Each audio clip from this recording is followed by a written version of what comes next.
Hey, how's it going, everybody? My name is SockBot, and today I want to talk about a specific game because this is the beginning of a new series, which I totally ripped off of Wolf Den, so that will obviously be listed down in the description. But I want to talk about games in general that had a huge impact on me in some way. More specifically, I have just put together all of the games that I would consider talking about that I think are interesting, and then a bunch of games that I don't, just because I think it would be hilarious to talk or try to talk about something that I consider terrible. But today is the first video, and there's going to be a bunch of these that kind of will just go in between other videos that talk more about game creation in general. And the reason that I'm doing this series is I spent a lot of time talking about different games and different game genres to kind of say what I think works in those genres and what will work well for your own game when creating it in Little Big Planet or in Dreams or something like that. So today I wanted to start by talking about a very classic game, and this was more of a random pick than anything else, but I did want to talk about a classic game first, and that game is Ghosts and Goblins for the NES. Now, I don't have the fancy box for this or anything because I actually only picked up an NES a few years ago, but the reason that this one is particularly exciting for me is, well, it's a bit of a strange story. So, Ghosts and Goblins was the first game, or one of the first two games that I got for my NES when I finally just buckled down and bought one from my local retro game store. And it's a fantastic game, obviously. It's a very, very difficult game. I think it's infamous for being one of the most difficult games on the NES, like even more so than Mega Man and all of those other games that are considered near impossible, or like Metroid, the original one, because a lot of people that play those games now didn't realize how hard they were back in the day. Even playing through the Mario games recently, like Super Mario Brothers 1 and 2, yeah, they're really tough looking back at it. But this one in particular meant a lot to me, and it was one of the reasons that I wanted to get an NES in the first place. I should mention that this was before the NES Classic came out, which I also got, but I mean, I collect games, as you can see by these being a very small part of it, but the reason this one meant so much to me is I'd always wanted to play Ghosts and Goblins because the first time I saw the game was actually on X-Play when they reviewed the remake of Ghosts and Goblins for the PSP. And when I saw that, I'd never seen anything like it because I obviously was not around when Ghosts and Goblins originally came out, but it looked incredible and it looked like something that I hadn't really seen before. And I say hadn't seen before, I realized that it is, you know, somewhat similar to Castlevania, but I think it was just different enough that it caught me as something like completely new. And this was before the huge recent trend, you know, in like 2017, 2018, of all of the crazy Metroidvania type games that are being created in the retro style, but are modern games. Anyways, this was before all of that because I think this was like, what, 2006, 2005. It was a long time ago. It was when the PSP was still relevant. And I remember seeing this review and thinking it was so unique and so cool looking and just being so excited to play something like that. And I did actually have a PSP. I think I got it maybe right before that, but if not, that would have been a huge reason for me to get it because it looked so cool and so interesting, but I never ended up getting the game. And years later, I ended up trading in my PSP at Best Buy or something so that I could afford to get, what game console was it? I think it was my PlayStation 4, maybe it was my PlayStation 3? It was a while ago. Well, that's what it was. It was when my PlayStation 3 broke and I had to get a new one, so I ended up trading in my PSP to get the PlayStation 3. So I never got a chance to play it, and then finally I was like, you know what, I want to get an NES, I want to start collecting NES games. I've started a small collection that is not entirely here, but mostly here. I actually bought 2 copies of Mega Man 3, so that's the one that I'm not currently playing. So I finally got it, and the first game that I played on my NES was Ghosts and Goblins, and I was not ready for how difficult it was. I realized that I like saw all the things leading up and I was like, oh, it's going to be super tough. It's going to be almost impossible. I'm going to have to try to get through the first couple levels, and I don't know if I'll ever make it to the end. But boy was I not prepared. I ended up using a cheaper controller that was like an aftermarket, I guess not aftermarket, it was like a third-party controller originally for my NES, just because it was cheaper, and I wanted to save money at the time because I was in college and broke as hell. So I ended up getting so annoyed with this stupid crappy controller that I went out and bought a real one that was from the original NES, and it was obviously used, but I bought that for, I think, $40, just so I could actually play this game, because I knew that that couldn't be it.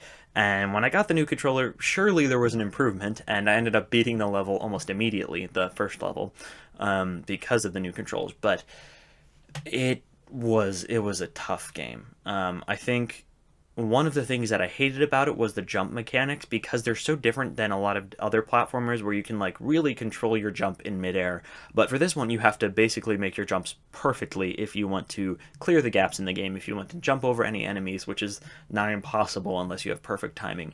And this was this was probably the first game, other than maybe Mega Man, that I played that was a classic game in the classic sense, where you have to you have to memorize these levels, and you have to get really good at them so that you can keep beating them whenever you run out of lives and have to start from the beginning. Now, I thought this was such a stupid idea as a kid, because I actually grew up with Super Mario Advance, where you could actually save between levels, even in the original Super Mario Brothers. And so I had that for the Game Boy Advance. No, not Game Boy Advance, Game Boy Color. And so I was used to that. And so this was one of the first games like that I started, that I wanted to play exactly like it was intended to be played. So with the Mario Brothers and all of those kinds of things, I'd played those before. With Sonic the Hedgehog, I'd played it before. So going back and seeing that there were no save points in the original versions of them, that wasn't that big to me, because I didn't feel the need to beat it, because I had already beat it, and I didn't feel the need to play a ridiculous amount of it and like get really far and get to the point where I was frustrated with the lack of saves, like I was in Ghosts and Goblins, because this was the only version of the game I had. And so when I started playing, I ended up getting pretty far. I think I got to like the 4th-ish world, something along that, and it's fantastic. I was absolutely blown away by how good the game is and how interesting it is. The random items it keeps every run fresh, and it's so much. It's so nice to see what a lot of the current like roguelike shooters, and platformers and RPGs are like these days, because they're all based on this exact formula, which is you go in, you don't know what weapons you're going to get, you don't know if you're going to pick up anything that will restore your health or your armor in this case, and if you die, well, you're gone for good.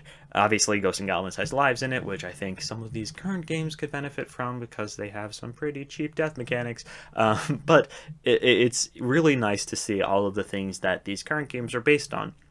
And don't get me wrong, it gets frustrating. It gets absolutely crazy frustrating. But playing this game from the beginning was like my start of love for retro games, for like super hard retro games. I've always liked retro games since I was like very young. I remember I got the disc of, what was it? It was like a 2-disc collection on the GameCube that lets you play the original Legend of Zelda and also Ocarina of Time. So I bought that for Ocarina of Time, but I only used it to play the original Legend of Zelda because I was way more interested in that, which I'd actually also seen through G4. I saw it on an episode of Cheat when they did classic games, and they talked about the old, like the Mario -1 level glitch, and they talked about all of the hidden heart container locations in Legend of Zelda. And I was like, oh, okay, now that I actually have enough hearts to survive for that long, I will play through this game. And I did, and it was fantastic. I will definitely talk about that in a future video, because I do have it right here, the gold copy, and I'm going to be making some interesting cases for this, which I may make a video about. I'm sorry if you can't hear me when I turn away from the mic like that, but today I just wanted to talk about Ghosts and Goblins and how my original vision of it was on the PSP, which I know is strange, but it did lead me to eventually pick it up for the NES and pick up an NES in general, and it's just a great game. It's a really great game, and it's a really big piece of gaming history. And to me, it's a really important game, because you know how you like always look back on game systems, and like for the GameCube, I can say the first game I ever played was Super Mario Sunshine, and it was on a friend's GameCube. Well, now I can say that the first game I played on an NES, actually my own NES, was Ghosts and Goblins, and right after was Super Mario Brothers, so that's not a big deal, but to me, Ghosts and Goblins is. So that's why I wanted to talk about it today. This is definitely a less structured series. I'm not going to be spending a crazy amount of time editing these videos, or like preparing individual scripts where I talk about every single point of every single part of the game. And obviously these are not game reviews, but if you do like just reminiscing with me on these types of videos, please let me know. This is really fun to talk about, and I have so many stories about these games. A lot of personal stories, a lot of broken controllers. So we'll get to those in the future. But I hope you all are doing well, and like I said, let me know what you guys think about this, and I'll talk to you guys in the next video, which will more likely than not be about actual crate stuff. But in the future, if you see me, and maybe, I don't know if I'm going to make this a thing, but or my game over sweater, I don't know if you can actually see it, but if you see me like this is what we're going to be doing, because, yeah, it's something that I enjoy. Alright, I'll talk to you guys soon. Goodbye! Still doing that. I really got to come up with a better outro.